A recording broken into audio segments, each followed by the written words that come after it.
नमस्कार, मराठी मंडळीवर तुमच्या सगळ्यांचं स्वागत आहे। एकनाथ शिंदे यांनी गेल्या काही दिवसात शिवसेनेची हिंदुत्ववादी धार आणखी जंतर केली असं दिसतंय। त्यांच्या या हिंदुत्ववादी इमेजचा फायदा त्यांना महाराष्ट्रातील काही विधानसभा मतदारसंघामध्ये दिसून येईल असं देखील चित्र आहे। कोणते आहेत ते विधानसभा मतदारसंघ आणि कोणते आहेत ते आमदार, चला तर बघूयात। शंकराचार्य अविमुक्तेश्वरानंद स्वामी यांनी महाराष्ट्राचे मुख्यमंत्री एकनाथ शिंदे यांच्या गोसेवेच्या कार्याचे कौतुक केले आणि त्यांच्या पाठीशी उभे राहण्यासाठी जनतेला आवाहन केलंय। शंकराचार्यांच्या मते एकनाथ शिंदे यांनी राज्यातील गोपालक आणि गोसेवकांसाठी उचललेलं पाऊल, त्यांचे कर्तव्यदक्ष नेतृत्व आणि देशी गायींच्या संगोपनासाठी घेतलेला निर्णय हे अतिशय महत्त्वाचा आहे। त्यांनी मुख्यमंत्री शिंदे यांना भरभरून आशीर्वाद दिलेत आणि आगामी निवडणुकीमध्ये त्यांना पुन्हा निवडून देण्याची सदिच्छा देखील व्यक्त केली आहे। मुख्यमंत्री एकनाथ शिंदे यांनी देशी गायीला राज्यमाता म्हणून घोषित करण्याचा निर्णय घेतलाय। त्यानुसार महाराष्ट्रातील विविध देशी गायींच्या जातींचे संगोपन आणि संवर्धन करण्यास प्रोत्साहन मिळेल। यासोबतच गोशाळांसाठी प्रतिदिन प्रति गाय 50 रुपये अनुदान दिले जात आहे, जेणेकरून गोपालकांना आर्थिक मदत होईल। मुख्यमंत्री शिंदे यांनी गायींसाठी पक्के गोठे बांधण्यासाठी 2 लाख रुपयांचे अनुदानही दिले आहे, ज्यामुळे शेतकऱ्यांना त्यांचे पशुधन चांगल्या प्रकारे सांभाळण्यास मदत मिळते। अशा निर्णयाचा फायदा संजय गायकवाड बुलढाणा विधानसभा मतदारसंघातले, हिंगोली जिल्ह्यातील डॅशिंग नेते संतोष बांगर असतील, तर या विधानसभा मतदारसंघामध्ये एकनाथ शिंदे यांना या गोष्टींचा फायदा होऊ शकतो। गायींच्या संवर्धनासाठी मुख्यमंत्री शिंदे यांनी घेतलेल्या या पावलांमुळे ग्रामीण भागातील शेतकऱ्यांना आर्थिक मदत मिळणार आहे।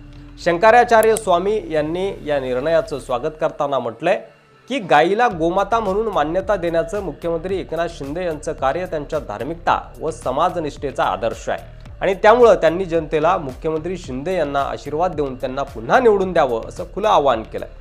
या गोसंवर्धनाच्या निर्णयानं पालघर, गोंदिया, गडचिरोली या जिल्ह्यांमध्ये देखील शिवसेनेच्या उमेदवारांना मदत होईल असं देखील बोललं जात आहे। शंकराचार्याच्या म्हणण्यानुसार या योजनेमुळे, या गोसेवा योजनेमुळे महाराष्ट्राला मोठा फायदा होणार आहे। या योजनेत शेतकऱ्यांना गायींसाठी आधुनिक गोठे बांधण्याचं अनुदान मिळणार आहे आणि त्यामुळे दूध उत्पादन वाढेल आणि शेतकऱ्याचं उत्पन्न उंचावेल। मुख्यमंत्री एकनाथ शिंदे यांनी शेतकऱ्यांना सक्षम करण्यासाठी गोसेवा आणि गोठा अनुदान योजना सुरू केली आहे, जी त्यांच्यासाठी अत्यंत फायद्याची ठरणार आहे। त्यामुळे दूध उत्पादन जास्त असलेले जिल्हे, ज्यामध्ये अहमदनगर, अकोला, अमरावती, संभाजीनगर, बीड, भंडारा, नाशिक या जिल्ह्यातील शेतकरी शिंदेंना मतदान रूपी आशीर्वाद देतील असं चित्र आहे आणि त्यामुळे या जिल्ह्यातील आमदारांना त्या गोष्टीचा फायदा होईल असं एकंदरीत चित्र आहे। शंकराचार्यांनी मुख्यमंत्री शिंदे यांच्या गोसेवेच्या या कार्याचा गौरव करताना त्यांच्या समाजकल्याण वर्धनाच्या या योजनेला एक आदर्श मानलाय।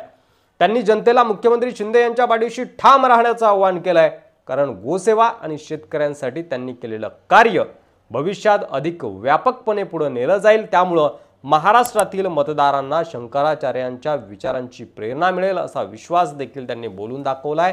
त्यामुळे पुन्हा एकदा एकनाथ शिंदे यांना मुख्यमंत्री करावं असं आश्वासन देखील शंकराचार्य स्वामींनी केलेलं आहे।